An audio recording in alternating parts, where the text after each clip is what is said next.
Hey, some stuff is better for the mental, man. There you go. Okay, there you go. Okay.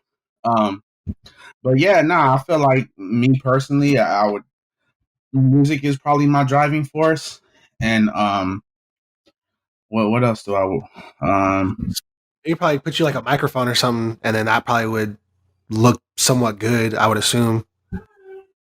I don't know, because my hobbies include vinyl records and sports, so like I don't really.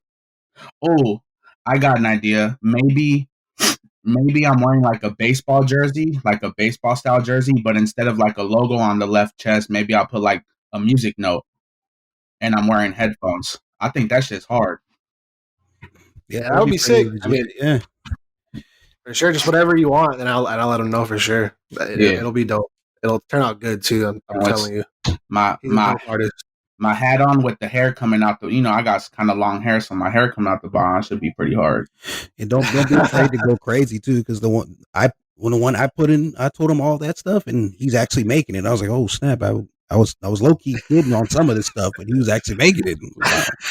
Well, you're gonna shoot him my number or whatever, and I'll let him know. That's what's For up, sure. and I'll have him. I'll shoot him the money or whatever. But that's cool. I'll pay for it. I fucking Nah, bro, I tried it. not tripping on that. That's dope. All I'd right, like to be able to like share that shit and all that stuff. It's cool. for sure.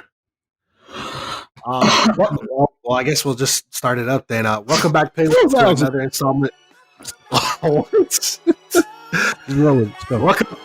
All right, welcome back, piglets, to another installment of Cultured by the Uncultured. We are your healthy hosts, Daniel, Taylor B, and Joey.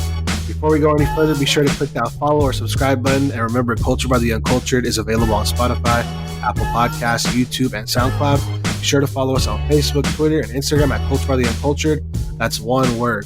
All right, guys. Were we talking about baseball? I kind of want to go back to that baseball conversation we were already having, just because I was actually interested. Because I'm not a huge fan of baseball, but Yeah, we should earlier we were ahead. We always start with music anyway. Just switch it up. yeah, Mix it for up. sure, for sure. So we were talking about Trevor Bauer and his the Sandlot game he had. He done it with Momentum. I guess it's a baseball program out here in California. You said right? Or it's in Arizona? You said No. The momentum thing is actually out here in California, but they played the game in Arizona because everybody's stuck out there right now because of the corona, and then they can't start the season yet. For sure. And that was fun to see like the guys actually kind of competing. And it was wiffle ball, right? It wasn't actually like a real baseball. They used wiffle balls, and I think they had real bats, but with wiffle balls. Okay. So it sounded real weird when he threw the guy threw he threw a pitch and he smacked it one time. I was like, wait, that didn't sound like a wiffle bat. Yeah, nah. Personally, I played baseball my whole life, and the wiffle bat thing is definitely a off season in the backyard thing. When you're a seasoned player, you don't want to swing nothing lighter than an actual bat because it does kind of mess with you a little bit. So a real bat with wiffle ball, that's how it really goes down on the field, bro. And it's intense. Trust me, it's intense when you got real pitchers, people trying to throw these wiffle balls hard, and you just can't. You know what I'm saying? It really does make the playing field a little more even. So it's pretty intense, but it's cool. Yeah, I've seen them have championships for wiffle ball, and they're like throwing from their ankles, and they're making the ball curve like 4 feet. It's ridiculous. And we were kind of talking about how all like the sport, or not the sports teams, but all the like a bunch of the MLB teams come over to Arizona, and they have like the big baseball camp, right? And you said you go every year, Joey? No, well, I haven't gone every year. I've gone twice, but spring training is split up into two different leagues, kind of like in when the season actually starts, it's American and National League. But for spring training, they kind of mix it up a little bit, and it's half and half. So in Arizona, they have the Cactus League. It's the Mariners and Padres, Rangers, Royals, Indians, Reds, Brewers, Dodgers, White Sox, Angels, A's, Cubs. So it's a lot of teams that you don't normally necessarily see every year, and they might not travel to your city.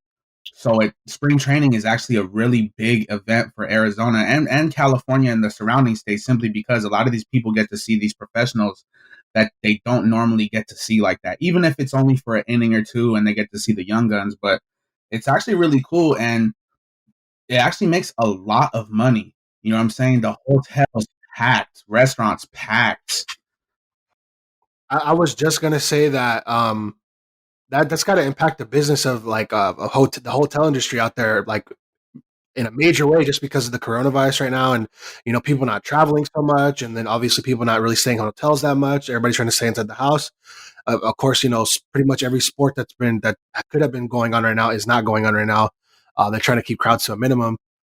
So that's really interesting because I used to work in Arizona for about a year or so, and I remember having to, get hotels pretty much every day after work and thinking, man, these hotel prices are really high. Or even going to some places instead of just calling right away, I would just Mhm. show up and be like, hey, do you guys have a room? Because I'm trying to find somewhere to stay. And they'd be like, oh, we're booked for the night. And I'm just like, dude, where am I going to go? Like everything's booked up, having to find somewhere that's just the price is super gouged. It's like 150 plus per night or something. And it's like a simple basic room. And you're just like, bro, like, and then coming to find out, like this whole time, I thought it was just the Diamondbacks that was out there, but you're saying like it's a bunch of MLB teams, and it's like, oh, that makes way more sense. That's a Yeah. huge market. That's a lot of fans. That's a lot of people coming from all over the country just to Yes. come into Arizona and just spend a ton of money, watch all these sports teams play, probably buy some gear or something, catch a baseball or two in the practice field or whatever. So that's definitely got to what's going on right now has definitely got to affect Arizona in a major way as far as like their tourism. And also on the professional sports level, you have a lot of really loyal fans. And it's not so much that it's just the sport itself. Sometimes it's a family tradition. Like the times that I've gone to, spring training games, you see people pack up vans and drive from miles and miles. Like the Angels have a very strong traveling fan base. The Cubs travel well. There, just a lot of historic teams travel very well. So a lot of those people, it's hard for them to afford taking their family to, you know, regular season games, especially cross country. So spring training is it's really big, man. It's really big. Like especially us growing up in California and me playing baseball down here in Southern California, which is honestly probably a top 5 city for baseball in the world, Southern California. Um, we used to always talk about, oh, are you going to spring training this year? You going to spring? It was actually a topic amongst children, high schoolers, and afterwards. So, it Oh is a wow. pretty big deal. Yeah. Yeah, like especially with that, you were talking about the fans. There's this one Dodgers group that because I listened to the Dodgers, because Cody Bellinger got me listening to the Dodgers back when he was a rookie because I had him on my fantasy team. So for some reason I leave it on that station and listen to my baseball news from them. But they have this group called Pantone. I'm probably butchering that name, but Pantone 294, and there's a group of fans that follow the Dodgers to every game, every different stadium they follow them year after year after year. So all these people that buy these season tickets, they're actually buying season tickets because they're like, yo, we're gonna leave when the team leaves. We're gonna go to whatever city they're in. We're gonna go watch the game. They're gonna come back. We're gonna watch the game. Then we're gonna leave with them. It's like I don't know how Mhm. these people. Dang. I don't know how these people work or what, but for 6 months out the year, they're gone. Yeah. That's what's up though. And other news in sports in that kind of desert region. Just a heads up for you MMA fans out there who like to defend John Jones. Um, at this point, the guy's a dirtbag in my opinion. He got arrested for a DWI and a gun charge in New Mexico, and I don't know how anybody supports him. Outrageous. How are you one of the world's and I'm just gonna throw it out there because the man is talented, but how are you one of the world's most feared fighters and you need weapons? Mm, I mean, speak on it. would Bruce Lee walk around with a gap? You know what I'm saying?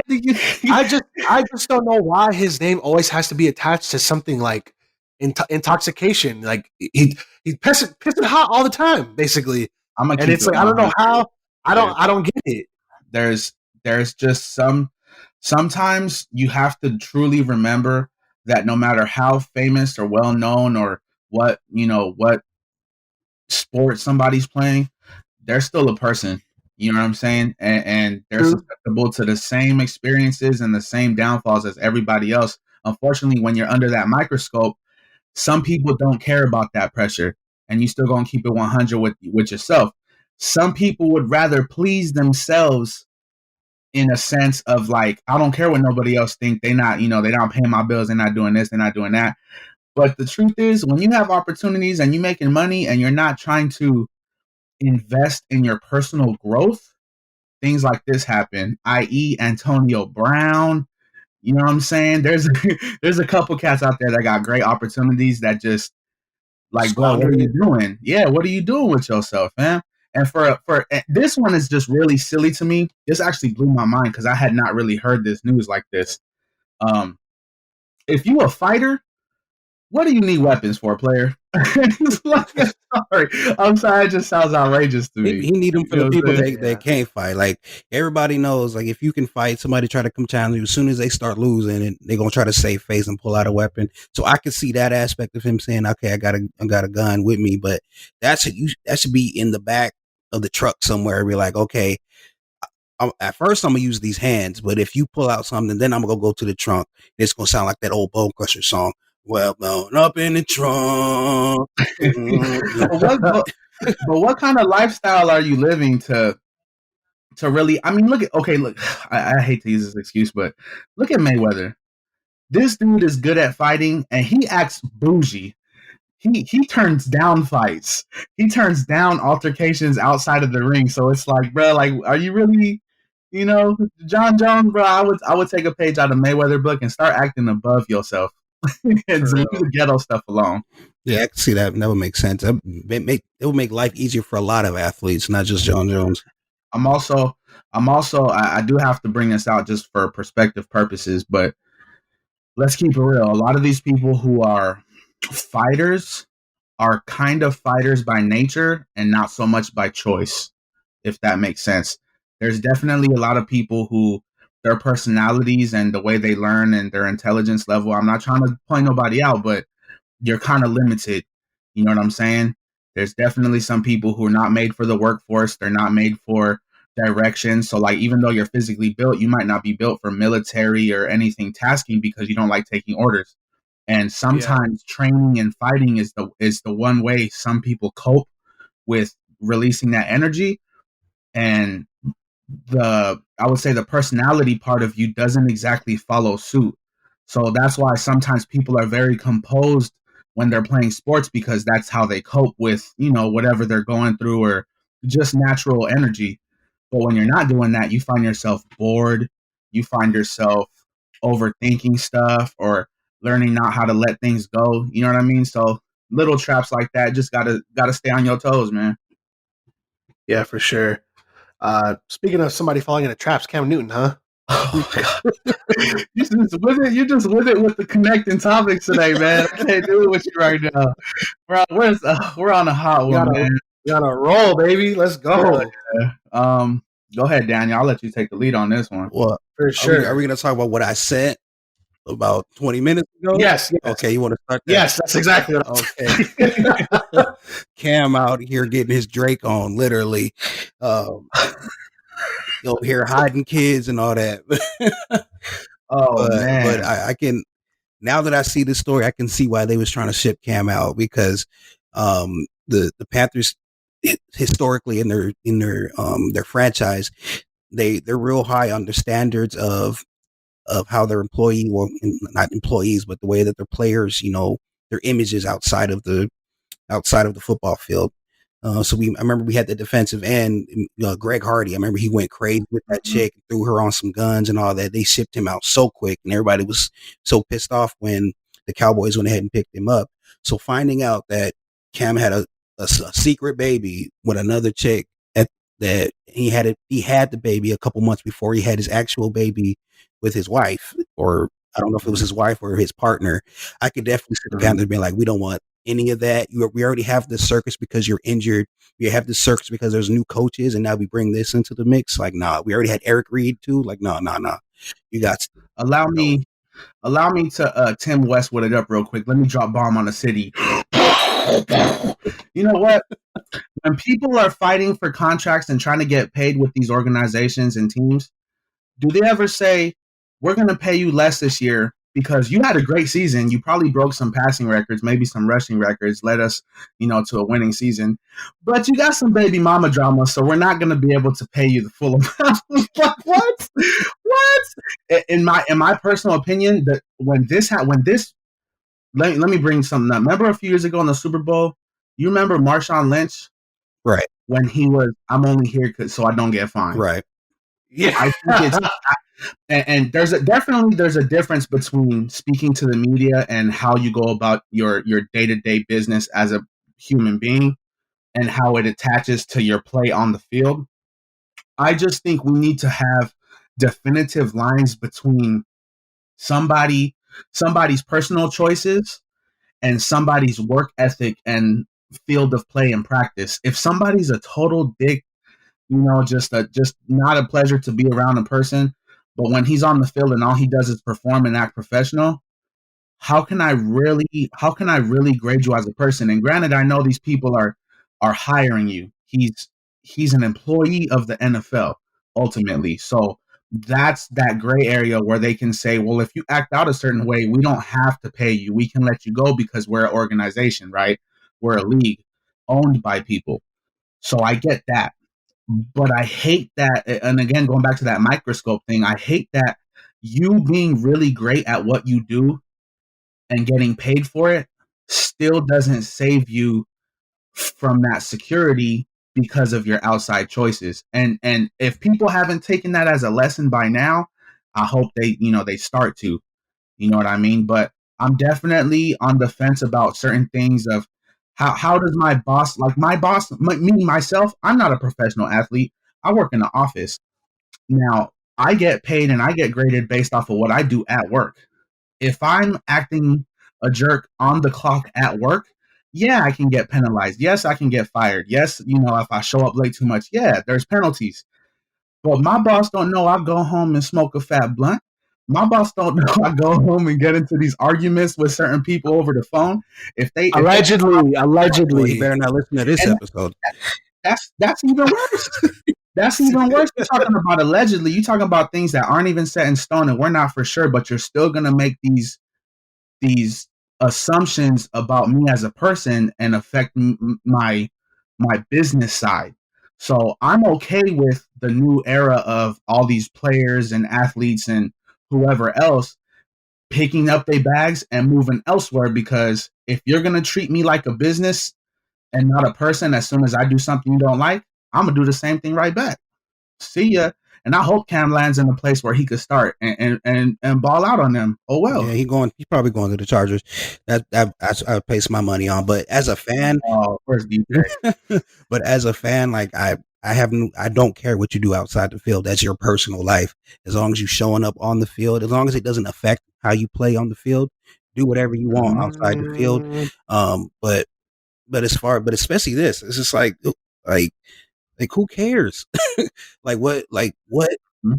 Yeah, I know that you like your bottom dollar. Like that's what your bottom figure. That's what they're going to place above all else and all that. But that doesn't affect it. His personal life does not affect that at all. Like it's not like it's Kaepernick on the sidelines. It's not like it's Eric Reed on the sidelines or anything. You have Eric Reed on the sidelines still kneeling.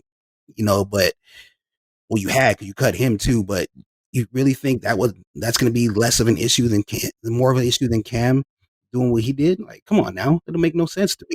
I feel like as an owner, I definitely can hear what you're saying, but as like a fan, me personally, like I don't mind this situation. I mean, like if you have baby mamas or whatever, you're not trying to expose them to the world or whatever.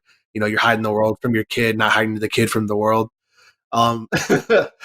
If you want to go ahead and do that, by all means, it's your personal life. If you want to keep it in private, that's okay. But I definitely do think that like what people that we kind of look up to or kind of like are interested in, like Cam Newton, we look up to him as a quarterback or whatever. Any other sports players, people that we hold in high regard, LeBron James, anybody, they do or should hold a certain standard as a sort of Like a public I don't figure, know, you like mean? yeah, like it kind of reminds me of like back when we used to play football in high school. Like, I didn't have to do this luckily, but like you have to maintain a grade point average. You know what I mean? Like that doesn't have anything to do with the actual sport itself. But even if you were great at sports, if you didn't have above a 2.0, you weren't going to play, So it's like you you should. also don't get paid for that in high school. That's And true. That's definitely sports are true. more like and sports are more like a privilege in high school. That's why it's part of the extracurricular type of side. You know what I mean? So, and as a parent, let's keep it G. There's laws now where if your children's not in school, you can be penalized. So, having a sport is definitely, playing a sport is definitely secondary in school. So I get what you're coming from, but at the same time, the same rules and laws don't apply to minors. Oh yeah, I mean that's a fact. I'm just saying that like it's like you said, it's a privilege. So like act as such. Don't act like you're Mm-hmm. holier than thou, and that like things don't apply to you. Like, oh, I got money, I can do whatever the hell I want, or I got money, like the laws doesn't apply to me or something. So Mm-hmm. sports players shouldn't let that stuff get to their head and just kind of act any old way they want. I mean, you see a lot of people who do that, and then like look where they are now. Johnny Manziel. I can't really name anybody off the top of my head else right now, but there have been plenty of other examples of Antonio Brown, like you said earlier. People talk shit and they get out of the league. They act a fool. They get out of the league. They're not in the league no more. They're not, they ain't on Sports Center talking or being, anchors or whatever.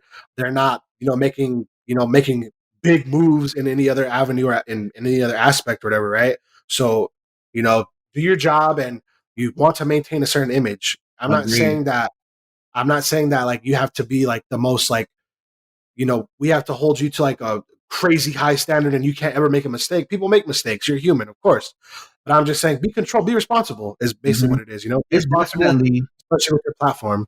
it's definitely a state of mind because I think some people become disconnected with one's true purpose and self.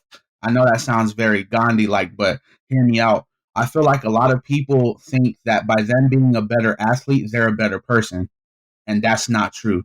You have to be a Yeah, better person to be a better athlete because ultimately you can be the best in the league. I.e., once again, Antonio Brown. We've made arguments for this dude to be the best wide receiver in the game, possibly for the last 5 seasons.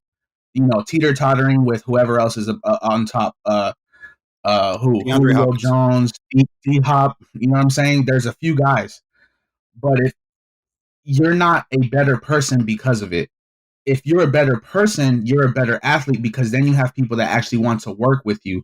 And you're not even an athlete now because you're out of work because you were not a good person. So it really ties in. It's definitely a mental state. And I think we need to have new positions. You know how teams have trainers and teams have this? I think we definitely need more hands on psychiatric. I'm pretty sure they do have it, and I think for like any grown-ups, not just men, because there are definitely women who play sports too. I know we focus a lot on the men's sports because that's, it's easier, easily accessible, and it's more on ESPN and this and that. But we definitely need the right people in our ears, and sometimes you just fall victim to, I don't know, just thinking you right all the Well, time. that too, and then yeah, we got to remember these kids are coming out when they're like 22 to get right straight to the Hmm. NFL. yeah. They don't even know what it is to be a man yet. They go right from high school directly to the football field in college, and they're barely trying. They're not even graduated from college, and they're over here making millions of dollars, and they have all this responsibility, how to make decisions, homes, and all that. So I can shoot players like Cam, players like Antonio Brown, a little bit of bail there because Hmm. like they were so young, they got thrown into this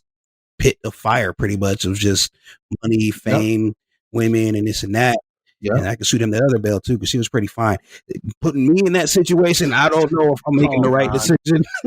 So I can go ahead and shoot him a little bit of bail there. Like I said in the text message, it's I'm a double up on that, and I'm actually gonna defend them even further. The economy that we're in supports the decisions to get this money sooner. You know what I'm yeah. saying? I can't tell somebody who's talented. Maybe you should wait. Maybe you should mature when you got your mama working 3 jobs. When you got family issues. When you got money problems. Facts. Who am I to tell Facts. you you gotta hurry up and mature to go get this money the right way? You know what? Live yours. But if you're not trying to progress in the process, you might fall victim, and that's why I said you got to have the right kind of people in your ear. I mean, that's absolutely right. I mean, that conversation you're having right now is kind of like the same thing that goes on in the music industry, like people signing bad deals, but it's like it's a good enough deal to get me and my family, my people out of the street, Right. out of the projects, into a better pace of living. Even if I'm basically a slave to a record label, but aside from that though, your Panthers, what's up with them, Daniel? Well, naturally, when you get a new coach and a new coaching staff in, they want to make the team theirs. Like that's the boogeyman pretty much for anybody that's been on the team for a while. When you get the new coach in, you're not their guy and all that. So they want to fashion the team in their own image pretty much. So it looks like that's what they did. They ran, I forget what the term is, but rank shot in there, and they were just like, all right, we're going to go ahead and blow this up so we can make our own. But there's good news and bad news. The good news is, they've made a lot more moves than what normally would happen. They've made more moves this year than they've made in the last 2 seasons. So I'm a little happy about that they're not shy about making a move. And a lot of the holes that we've had when the season ended, they've actually filled. They have another quarterback in there. They've gotten a receiver now, thank God. Good number one receiver there. I'm really excited. Yeah, Robbie Anderson. Boy, Robbie Anderson, finally got him. He's one of my favorite receivers that I've been watching lately. He's nice, tall. We'll see what happens. We'll see what happens. I believe. I want to believe that he'll do really good because our new coach was actually his coach in college. And so that's what our coach has been doing pretty much. He's been adding a bunch of guys that he had on his college team. And he's like, all right, you guys already know my system. You guys already know how you're going to get used in my system. So we're going to go ahead and, run around all over this league. And so I'm actually excited to see how far they can actually do. I'm not fully trusting in Teddy Bridgewater yet, but you have the weapons. So let's see you do something with them, For sure. That's a fact. I'm excited for you guys to showcase what your ability is. Even without Cam Newton. And like you said before, it kind of sucks that you're not getting anything for Cam. But at the same time, at least you guys have somebody there, to, hopefully follow in his footsteps or, at least even it out. Teddy Bridgewater, like you said, has been a terrible quarterback, but hopefully it'll be, you decent. Definitely can't worry about following in Cam's footsteps because there's only one Cam, literally only one Cam, and there's never been another quarterback like Cam. So you literally have to forge your own path and all that. So I'm excited for that. But I'm excited for the team. But with Tom Brady in that division, Andrew Brees in that division, and Todd Gurley's in the division, look, fam, just get 8 wins. That would be the new goal. Just get 8 wins.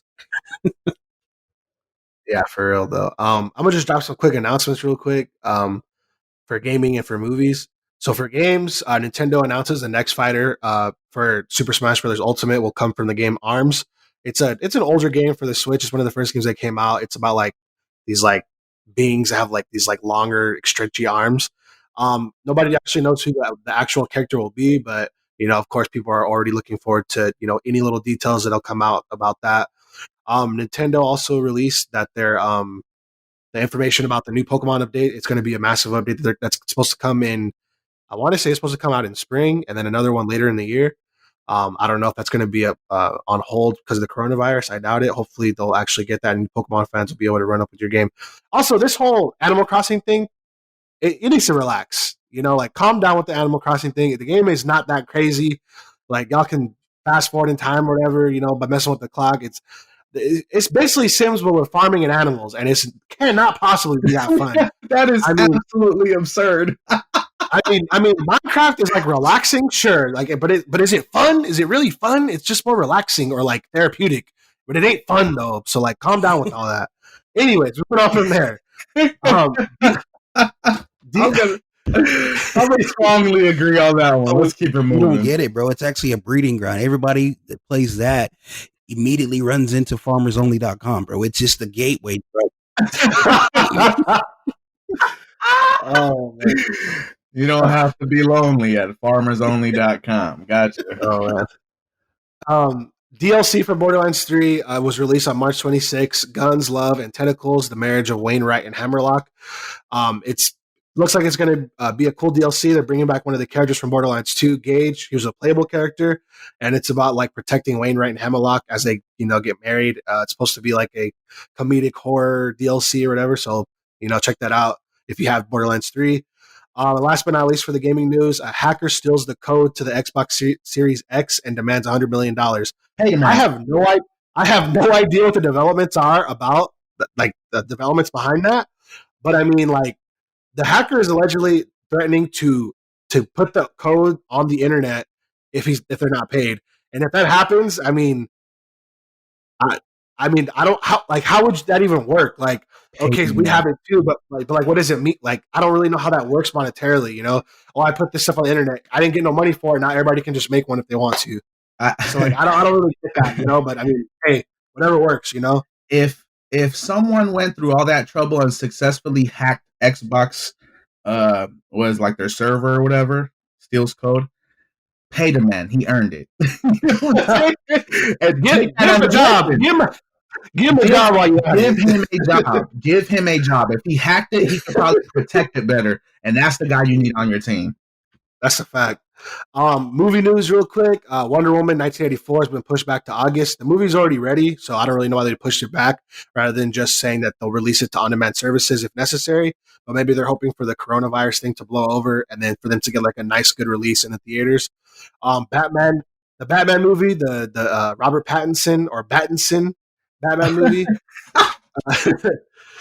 That was the production of that film has been delayed indefinitely. Hopefully, after the coronavirus thing is over, that'll continue.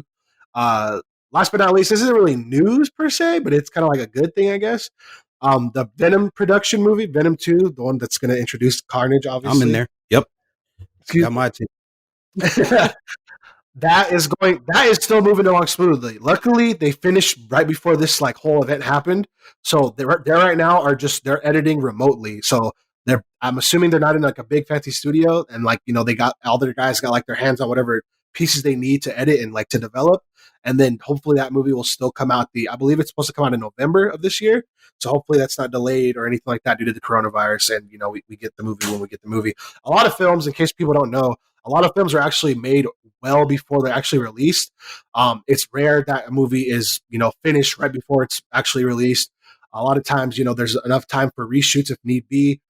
Sometimes directors aren't happy with the end result of the film or producers, and then they want to change some things or re-edit some things or like reshoot some things.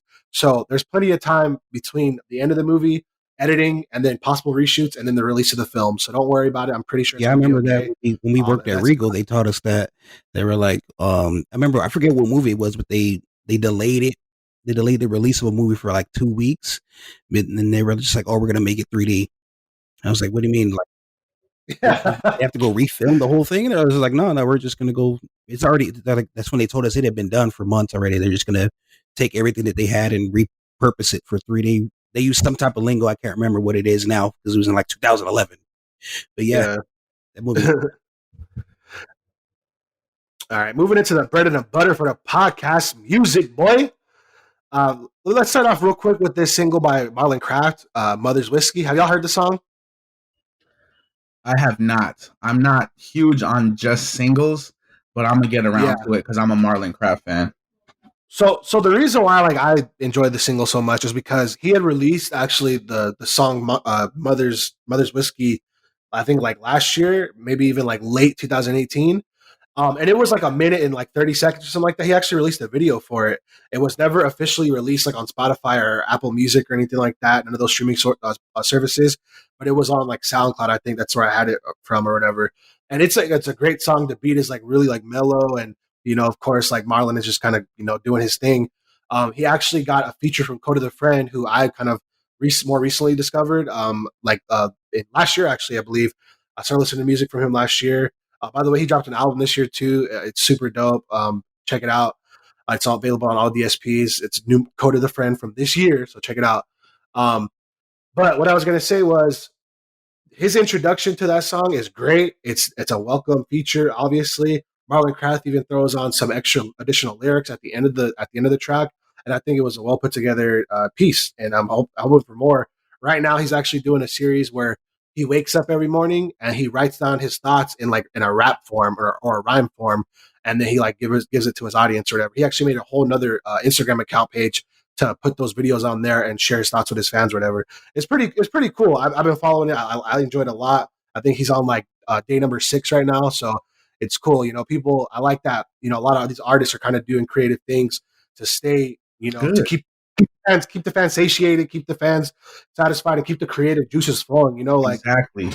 Get they back just to did the a boy, roots. yeah, they just did a Boy Wonder and Hit Boy. Just did like a little like a beat battle basically, where like they did a bunch of like their hits or whatever. And then like I know Timbaland and Swiss Beats did one recently.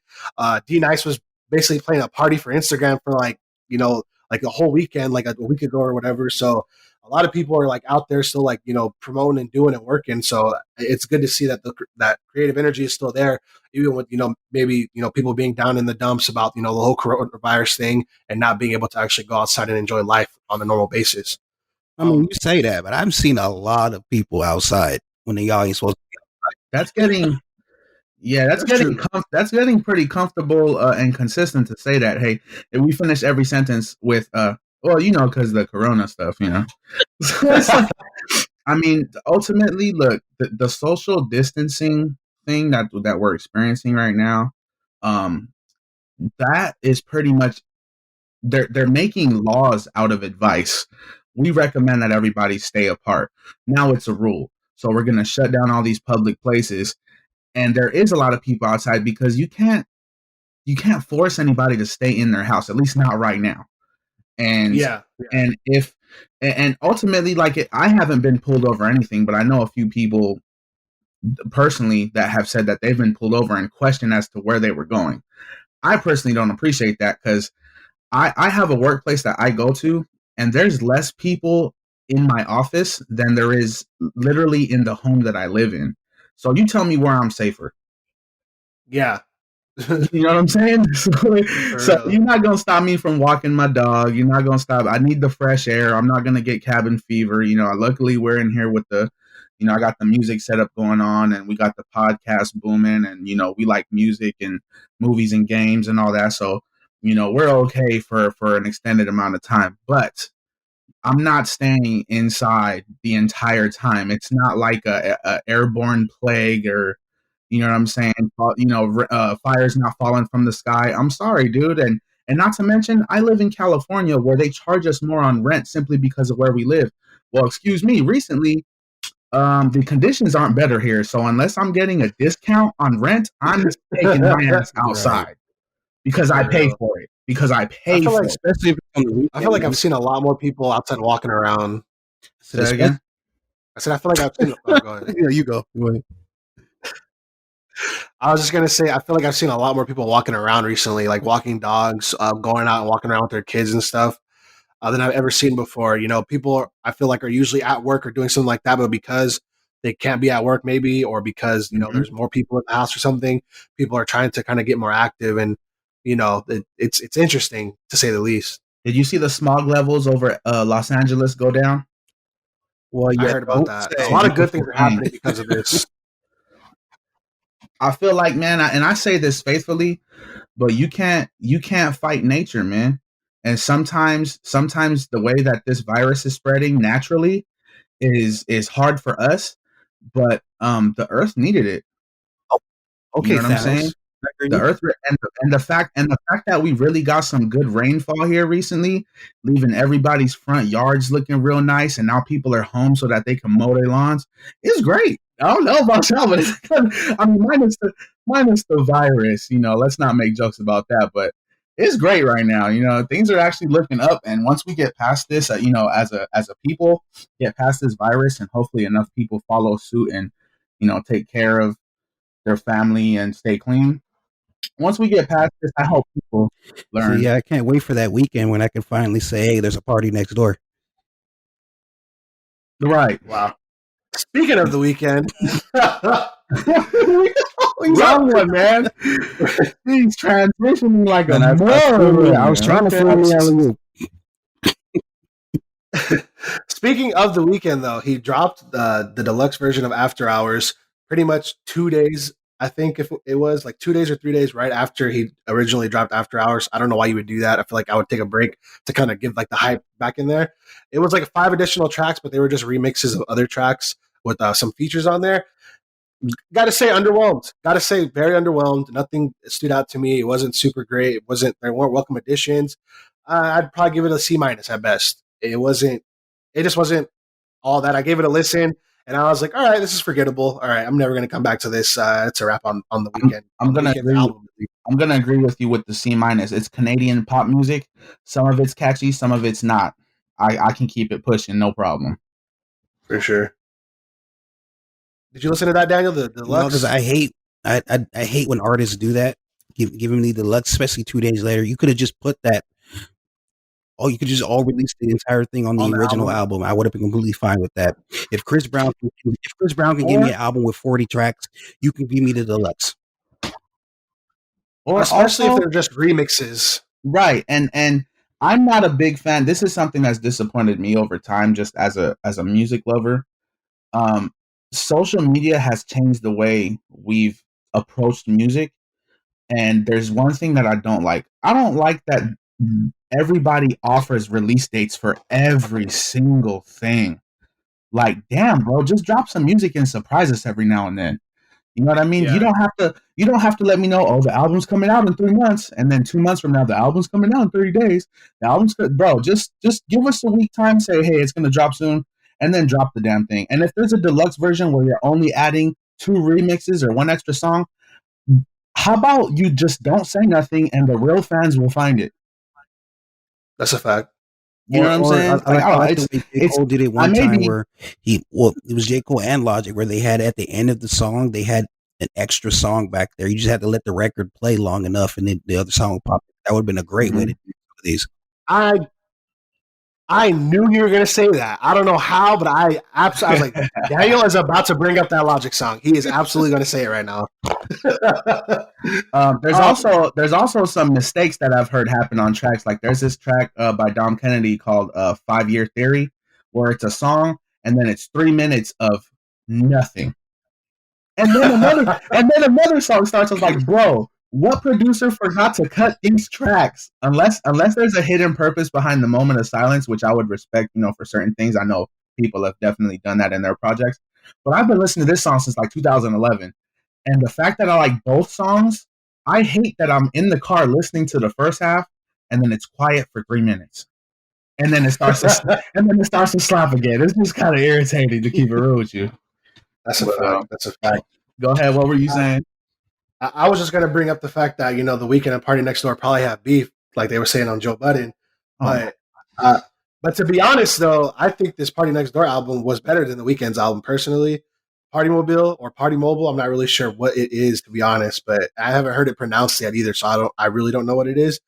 But the album was better, in my opinion, except for the fact that some of it just seemed kind of forced.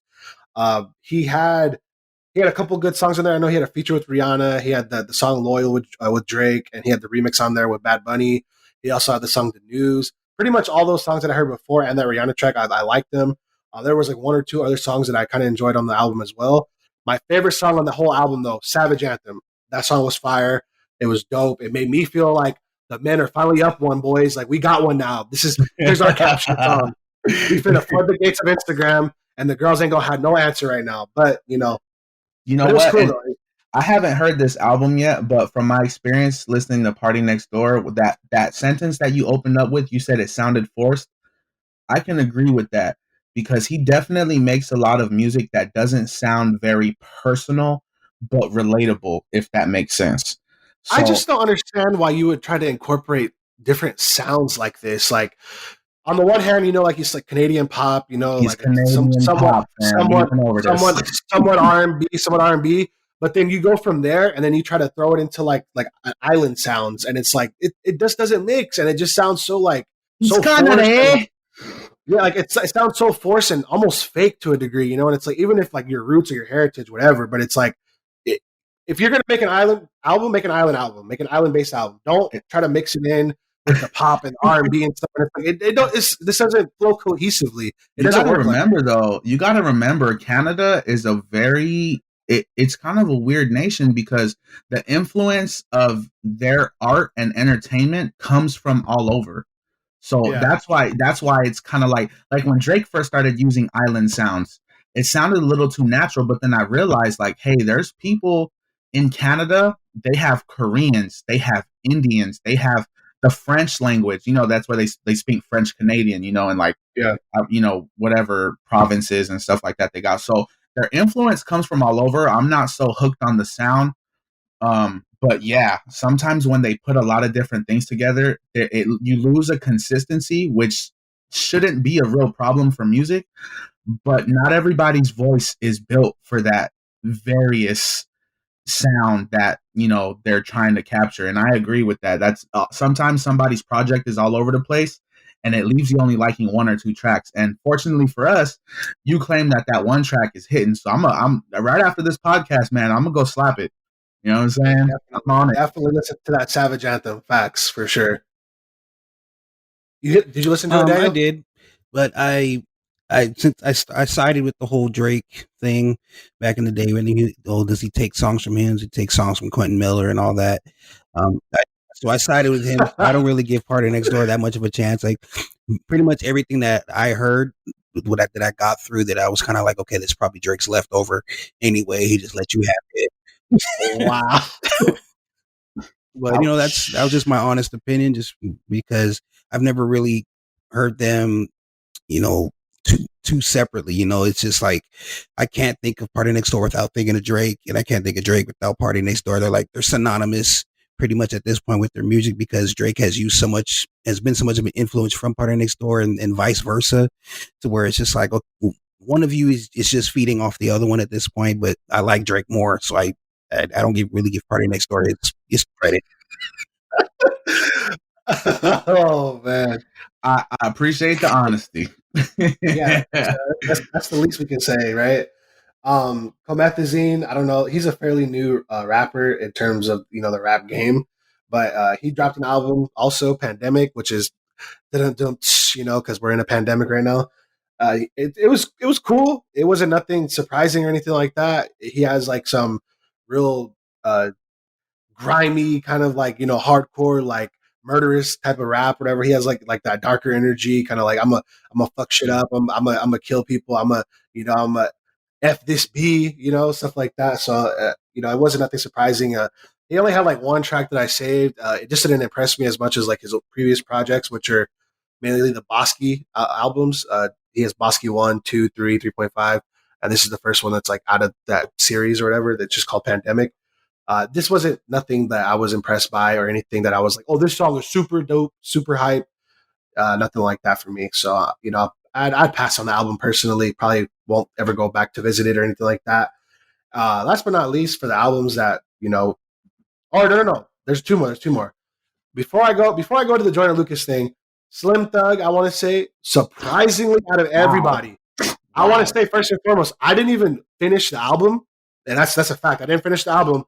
But I enjoyed his album the most out of everyone's album. Wow. I don't know, but this world's gonna. Hey, okay, perfect timing too. That's crazy. I didn't even know he dropped a new album, fam. It's called Thug Life. It was dope. It doesn't sound super dated. It's a good sound. The only thing that might sound a little bit dated are some of the more local features he has on there. Like less known acts like Zero and some other guys like that. Like it sounds a little bit more choppy, a little bit, like not as not as refined, like in like the microphone or whatever equipment they were using. I don't know. Maybe they were in different locations. Oh no, that's part of the But other sound than out that, there, bro. the album, well, I know like the chopped and screw sound, but it doesn't sound clean. Like it almost sounds like it honestly sounds like it's being recorded like how we were recording this podcast right now. Some of it. But then his sound, like Slim Thug's vocals, will sound perfectly clear and great. But the feature, whoever it is, it's like they just emailed it to him and they were in like in a cheaper studio basically. I like how you use the term lesser known for Zero, because that's true, except within the borderlines of Texas, he is like he is top five in Texas. Everybody knows Zero. Oh, for sure. but it was a dope album and I really enjoyed it. And I surprised myself. Like I remember going into it and I was like, man, this ain't all these albums I don't listen to ain't nothing really impressed me or stood out that much. But all right, let me get some Thug a chance. And I was like, man, I like this. It just kind of reminds me of like some good old Southern hip hop, Like it Yep. doesn't. He wasn't trying to do nothing crazy. It was pretty safe, I guess. But I mean, he sounded like he was like still in his like early 30s, almost like low key. I was a little bit surprised. I was like, okay, that's how we talking, old man. All right, we out here, we out here. But I mean, it was cool though. Definitely check it out. I definitely recommend it. You'd probably be surprised, but like, oh man, this does sound pretty good. It's decent. At least I wouldn't say it's like the most lyrical or like the greatest, dopest beats ever of all time or anything, but it's a good album. It's definitely a good project. Worth your time. Go ahead and check it out. It's called Thug Life. Once again, Thug Life by Slim Thug. And if you don't know who that is, you probably shouldn't be listening to rap anyways. Yeah. And then last but not least, I don't know if we all listened to the Joyner Lucas project. You probably have already, considering he dropped more than half the album before the album even came out. I just want to reiterate the fact that this was a total of 18 songs, and we got about 5 new songs, considering the rest are either old songs that he released already or they were skits. So we got 5 new songs in total. One of the songs had a feature with Young Thug, and I believe that was you, Daniel, that said that it sounded like it was built for Ty Dolla $ign, right? I'm of the mindset he bought that from Ty Dolla, or Ty Dolla was in the room, was just like, here, I'll give this to you. Just sing it like this. Because literally all of his ad libs sounded exactly like Ty Dolla's ad libs. The voice inflection sounded exactly for a second, I thought it was Ty Dolla $ign on the track. And I was, Hey, I'm okay with momentary influence. It's gonna happen every now and then as an artist. You know what I'm saying? So I was actually going to lead that into a question before I go right back into the album. I was going to say, is that a problem for you guys if somebody kind of like quote unquote swagger jacks somebody else, like their style or like the way that their flow almost, like obviously we're going to hear the voice of whoever it is. Like we're going to understand that that's Joyner Lucas, but if you sound like somebody else for a while, I know like recently Trippie Redd came out with a clip and everybody was kind of bashing him saying like, oh, he stole Playboy Cardi's flow. He sounds just like Playboy Cardi. And honestly, he did. But I mean, if it's just for a song, and I know he did another song where he admits to it being inspired by Juice World. So is that a problem, or is that okay if you want to like use somebody's style? No, it's not a it problem. depends. I don't know why these people let the public put so much pressure on them. Man, it's so you mean to tell me as soon as I make one song, that's my sound, and if I do anything outside of that, all of a sudden I'm getting compared to, ridiculed, this and that. I'm sorry, man. If I'm doing this stuff out of joy and I hear something and I'm like, hey, yo, let me see if I can make that sound, and you have fun doing it and it pops while you make it, I say go for it, man. This whole swag jack thing and blah blah. I'm not so sold on that. I think the social media again. I think the social media aspect of music lets a lot of people be judgmental, and a lot of people actually take advantage of that. You know what I mean? Like we forget that these people are just people. So if they make something that's not up to par, all of a sudden they ain't this, they ain't that. You gotta have tough skin out here, man. And I personally don't think any of these artists actually care. It's up for people like us to just kind of go over it and talk about it. But it don't bother me none. It don't bother me none at all because there's definitely some people that cater to other sounds when they're on their music. Real quick, real quick, Daniel, before you go ahead, before I let you go real quick, I also want to point out that it's funny that on the inverse side of that, the baby was also ridiculed about having one flow and not being able to go anywhere else with his flow too. So you kind of got those two different, like, okay, am I supposed to sound different or change up my flow and be influenced by other artists? Or am I supposed to sound the same and then stay right here? Like, what do you guys want from me? He should have learned his lesson from Migos. They went up and down fast because their flow got played out. It's not necessarily that we don't like your flow. Your flow hit. That's why you made money. That's why you sold out concerts and this and that. But ultimately, when you listen to your music back to back to back to back, when it sounds like the same song with different beats in the background, musically and like, what's the term, aesthetically or whatever, how you hear it, musically, it doesn't support your liking for it. So Yeah. you're cool, but it's momentary. So, get your money, but don't expect it to keep coming in the same way if you're not mixing it up a Well, I little feel bit. it's some of the stuff is more about, some of the hate is developed more into rapping. like stealing people's rap styles, stealing people's rap flows. I think is the most thing that gets frowned upon because I remember when after Nipsey died, Gang came out with that snippet of that song, and everybody was getting on because he took the same cadence as Nipsey did on the record, and everybody was giving him like flack for it. But even though he was trying to like shout him out in the song, but that's what something I've always noticed being in rap and liking and listening to certain rappers and all that. There's a big no when it comes to, hey, that's my flow. Like, why you taking my flow? Why you stealing my flow? It's like you guys are just copycats. You're not that the best rappers that you can think of right now are all original. Like you've never heard anybody like them before, and they sound completely like themselves. Like you have your Eminems, your J. Cole's, your Kendricks. They're all great rappers, but none of them sound exactly alike. They can jump on their own flow. They can jump on their own cadence. And on the same song, they can be like, okay, I see it this way. I'm gonna throw it in like if I was in the booth and I was rapping on this beat, rapping on this, I was doing like yada yada yada, hitting this, and here you come. I'm gonna hit it this. I'm gonna do it like that. I'm like, you really basically just said the same thing I said. Well, going back to what you said about the game's not a stranger to adapting to people's flow on a song. Remember, he had that song with Tyler the Creator where he got a little deeper. He's had that Yeah, song 100. He had that song 100 with Drake where it was a little more sing rapping, kind of the same type of thing. He's had projects with a lot of people where they kind of adapt to there, but there's some people whose voices are more distinct that when other people get on tracks with them, they have no choice but to kind of adapt to their style because it won't sound right on a song. You can't just throw anybody on a song with E40. You know what I'm saying? You can't just throw anybody on a song with Rick Ross because Ross isn't going to switch up his flow for nobody. You got to switch your flow to Rick Ross. You know what I'm saying? So it's just luck of the draw, man. Like whoever you happen to be making music with, I'm not really hurt personally, and I don't think any of these artists should ever feel some kind of way or be hurt by outside opinion. Yeah, especially if you're gonna take sure. if you're gonna be inspire something, like don't claim it as your own. Like that's probably one of the biggest things too. Is if it's inspired by somebody else, say it was inspired by somebody else, and then okay, we'll roll with it. Let me see what you get. Also, we got to realize, man, you know how long music has been around and how long the technical side of this has been around, and especially I know we limit ourselves to hip hop a lot, but oh well, that's what we grew up with. But rap has been around since the late 70s, right? And early 80s, and then kind of held shape in the late 80s, created a new style in the 90s, and rap kind of perfected itself within the 2000s.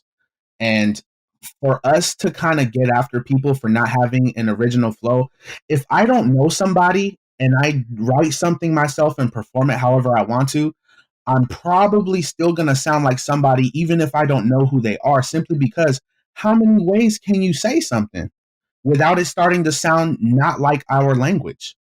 So that's something I think of too. How many ways can I rap something? You know what I mean? But if I can't come up with enough ways, all of a sudden I sound like somebody else, and that's bogus. So I don't necessarily think people that have more flows are also better at rap because you might not be relatable. You might just be a syllable counter Yeah, too. that's possible too. But I know that the big thing about JID is how much he sounds like Kendrick Lamar. Like you put them both on the track. Sometimes, like the people that really listen, they'll be able to put it together. But normal people are gonna be like, "This the same person, isn't it?" On the same track. Yeah, and they both have the little man syndrome, so they kind of have a that when they speak up, it's the voice. Even if their voice is deeper, it's the tone that they have. They kind of have like this munchkin type of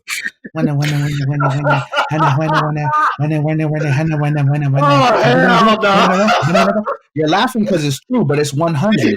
Because if somebody with a deep voice, if somebody with a deeper voice and more mass to them was having the same, like had the same flow as Kendrick or Jid, if somebody with the same flow but had a different style of voice, we might say, "Oh, he kind of did like a fast rap," but we wouldn't have made the connection to Kendrick. Jid was an easy target. Jid was an easy target simply because of the actual sound of his voice. That's a fact. That's funny. That's funny as hell, though. Oh my god. It's 100. What are you talking about? It's 100. And look, I'm looking at. I literally in front of me. I have Good Kid, Mad City on vinyl right in front of me. You know, just on my desk because I was listening to my vinyls. And Kendrick does have that I Munchkin am sound, man. again. He Probably absolutely gonna does. sin again. Lord forgive me. Yeah, We are, we, yeah. we are getting so far off the topic off the Joyner Lucas thing. Let's Hey, go back to man. Joyner real quick. Let's reel it back in. um, based off the album though, I enjoyed it. You know, the songs that were released before, I did enjoy it. I actually kind of found a new love for those songs that he had released before prior. Once again, like I said though, I wasn't super impressed. Even the skits were pretty predictable to me. I figured as soon as I heard the doctor talking to the kid, I figured it was going to go left real quick, and it did. He called the kid like the R word, the no word, and cussed at him or whatever, and it's kind of Joyner. So it just wasn't surprising or anything. It wasn't super innovative or anything like that. It was just some good raps and over some good beats. What I will say about that You know, album, what I say about a lot of rap albums that really pisses me off when I listen to them, there needs to be somebody in the room that handles sequencing. Like he had these songs all over the place. It feels like when he could have put a concise story in if he wanted to. He could have went backwards in the time in the space. Like, and that's my problem. That's my problem with this album, honestly. And if you've listened to his other projects, Along Came Joyner, the phone number one, I always forget the dang phone number, but they had a story to them. They had a much better storytelling element to them. His ability was masterful in those two projects. But where was that in this project? He literally, in terms of skill and ability, he went backwards in this project versus going forwards. Even the cohesiveness, like you're saying, the storytelling, you couldn't. There wasn't really a storytelling element to it. It was just like you just made songs and threw them on an album, and then decided to put this ADHD thing in there to kind of fill the spots. Yeah, It didn't. It didn't. it felt like an album with mixtape effort because Yeah. it wasn't so much of an album as much as it was a reminder. Like you said, 18 tracks and 13 of them we had been listening to for the last year and a half. You know what I'm saying? So Yep. I don't know. Also, I try not to. The times I've listened to Joyner, I try not to get so caught up in the. Yeah, his flow is naturally fast, so a lot of times I feel like the content is rushed, and I can't enjoy his music because I'm spending so much time trying to listen to what he's saying, and But that's what. he's Uh huh. I was just gonna say he's so brilliant though. Like I He know is. he's masterful at this. It's just like it almost feels like there was so much behind this, and then he just kind of like wasn't feeling it almost. He doesn't know how to Think simplify his I brilliance. did like that song. I lied when he talks about like the money changed him and all that stuff, and it's like I can almost hear it in this. Like in this album, like all these tracks he released, I can almost hear it. To be honest, they're still good. Like they're not bad. Like as far as music Mhm. is concerned, but they are definitely not what he has put out prior to this. It's just the actual sound. I'm just talking music. The actual sound of his voice and when he's rapping, when he tends to speed up and when he chooses to switch flow and go fast, it makes you pay attention to what he's saying. And as a writer of music, that is very important to you. But when you're talking about sound, when you're paying so much attention to what they're saying, that's where your focus goes and you have problems enjoying the actual songs.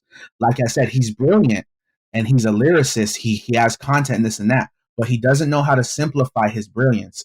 That's guys like Lil Wayne, guys like Two Chains, guys like people who know how to say a lot with a little bit of words.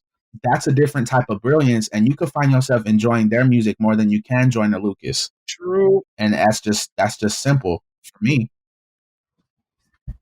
Y'all heard about that? They're gonna release an album together later this year. Oh, I can't Lil wait, Wayne, man. Lil Wayne and Two Chains. I love Wayne and Two Chains, man.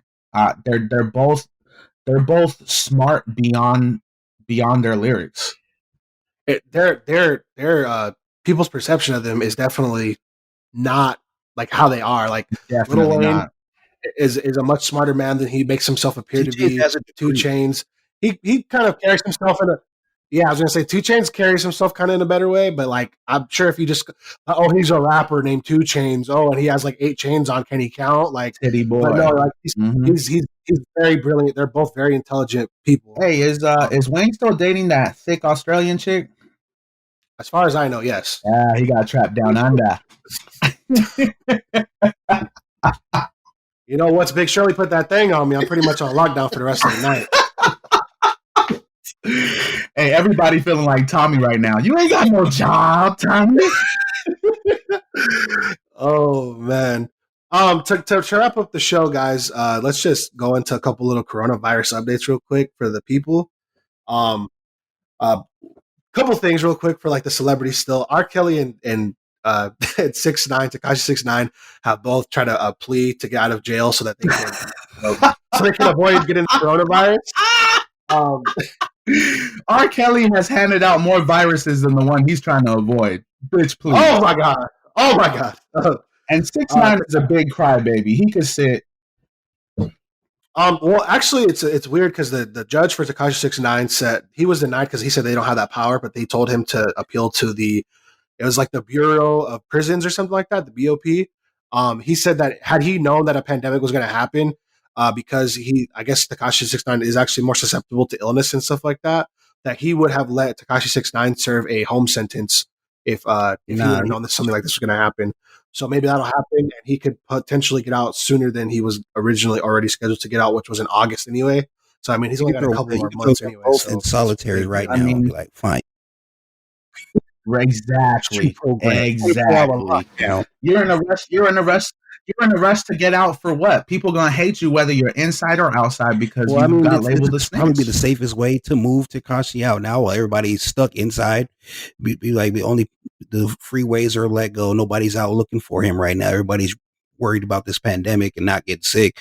This probably would be the best time to move him if you were thinking about just releasing him on the low, because they're already releasing they're releasing convicts already right now all across the country because there's not enough space. Yeah, they're trying to keep the prison the jails less populated so that people are getting sick. So unless you're getting like arrested for violent crimes, they're letting a lot of people go with a slap on the wrist, or like, if like a cop pulls you over or something, you're getting let go with a slap on the wrist if like your everything is kind of messed up, like your registration or whatever, or if you've already been sent to jail because of something you did and it's not a violent crime, they might just let you go and just be like, hey, look, we ain't trying to get sick, and you ain't trying to get sick. I was hearing about that. I was hearing about that in Philadelphia on another podcast I listened to. They were talking about in Philadelphia, if you're arrested for burglary or for any type of nonviolent crime, they're going to give you a citation and expect you to come back. They expect you to come back to court. I've outros. Oh man, I'm out of here. I'm out of here. As of March 24th, there have been more than 44,000 confirmed COVID-19 cases and more than 500 deaths. I guess I don't know if that's in America. I should have wrote that down. My bad, people. But that's a lot of people. Apparently, right now, though, the U.S. is leading in the total confirmed COVID-19 cases. So watch out now, because people are still going outside, like we just talked about earlier. I'm a little iffy on the numbers, though. Yeah, for sure. I mean, I always feel like something is kind of fudged when it comes to like big stuff like this. But only time will tell, though. Last but not least, for some of this COVID-19 information, Trump and Congress, I guess, agreed to give out $1,200 checks to single folks, $2,400 checks to married folks, and about $500 per child under 17. Those are expected to be coming in soon. And basically, if you've done your taxes in 2018 or 2019, you're pretty much going to get that as a direct deposit. Everybody else is going to pretty much get their check to their last known address. So if you ain't done your taxes in a minute, you might want to fix that address. Yeah, Wesley, so you can get your money. I mean, this is probably wow, he's calling people out right now. But that about wraps it up for this. And usually, real quick, we have kind of a special announcement. Usually, we like to end with something you're messing with, but instead, this time, I'm just going to end us off by announcing that Culture by the Uncultured is creating a playlist to let you guys kind of hear some of our musical tastes.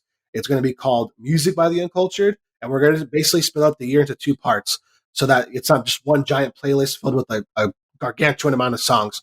It's going to be So the playlist right now is called Music by the Uncultured 2020 Part 1. It's going to be available on Spotify and iTunes. All you got to do is search it inside your little search menu or whatever, and the playlist will pop up. I've already tested it myself, and it's there. Just to name off a couple of the songs really, or I'm probably just going to name off all the songs. We all put 13 songs in it because there's 13 weeks of that have gone Are they right separated by who posted it, or because just these one giant play? Yeah. They're separate. Well, no. I'm going to post. So the way it's going to work is I'm going to post this stuff onto the social medias so you guys see who adds what. But then it's going to be one giant playlist though, so that you guys can listen to everything all together. So it's kind of like a mashable because some of us have similar taste in. Well, we all actually have similar taste in music, and then like we all kind of have like the different places we go, like in as far as sound. Like Daniel kind of likes to listen to more hip hop stuff. I kind of listen to more like mellow and like emo kind of stuff. Joey likes to listen to like more R&B and more sing-songy stuff, more musically inclined things. DJ likes to listen to some more rock and roll, maybe a little bit of country here and there too. So it's going to be a big mix of music. Because DJ's in here, I'll list off his stuff real quick. He has Algorithm and 442.26 by Childish Gambino, ISIS by Joyner Lucas featuring Logic, Godzilla by Eminem featuring Juice WRLD, Heartless by The Weeknd, W by Tory Lanez, Green Lights by Cruella, Ordinary Man by Ozzy Osbourne featuring Elton John, Demons by Avenged Sevenfold, Take What You Want by Post Malone featuring Ozzy Osbourne and Travis Scott, So Cold by Breaking Benjamin, Fare Thee Well by Stone Temple Pilots, Buy Me a Rose by Kenny Rogers. Joey added to this list, If This Is Love by Xavier Omar, It Runs Through Me by Tom Misch featuring De La Soul, Claustrophobic by PJ Morton featuring Pell, Ghetto Music by Outkast, Old Age by Masego and Sir, Sunday Morning by Maroon 5, Addiction by Kanye West, Senorita by Justin Timberlake, Talk Is Cheap by Jameson, Fold and Close by J. Cole, Mucho Mango by Ishtar and Esta, Better Off This Way by Alan Stone, Like This by No Worries. Daniel introduced to this list, Chattering by B.O.B., Set Me Free by Lecrae featuring YK Osiris, Can You Hear Me, Omarion featuring T-Pain, Holy Grail by Kid Ink, Blinding Light, The Weeknd, Guess What by Russ featuring Rick Ross, Black Savage, Royce da 5'9" featuring Cy Irie the Kid, White Gold, Cy the Prince, and T.I. I'm pretty sure I butchered that, but whatever.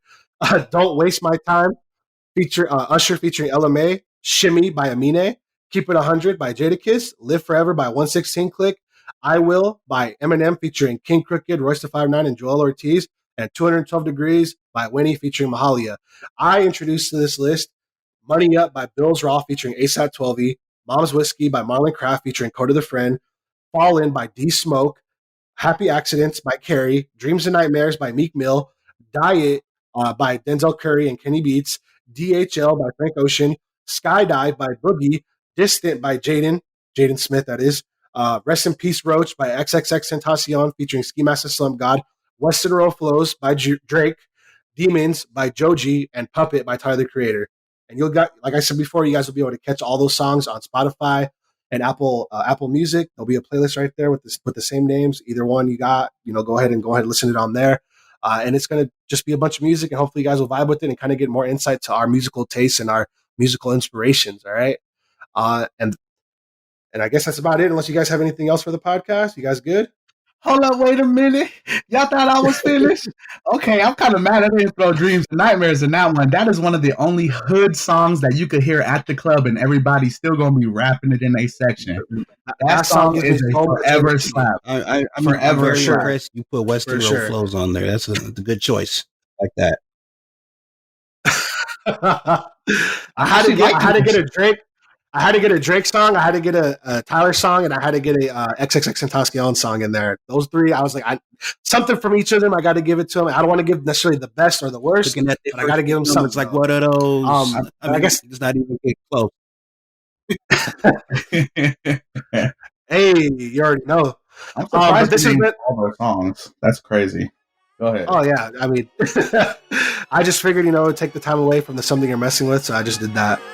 But this has been another installment of Culture by the Uncultured. Don't forget to follow us on Instagram, Facebook, and Twitter at Culture by the Uncultured. That's one word. Also, don't forget to follow us on Apple Podcasts, Spotify, and SoundCloud, and subscribe to us on YouTube at Culture by the Uncultured, and that's going to be multiple words. Rate us on Apple Podcasts, hopefully 5 stars, and leave us some comments on YouTube. Also, be sure to visit our website at www.culturebytheuncultured.com. Catch you guys next time. Peace out, suckers.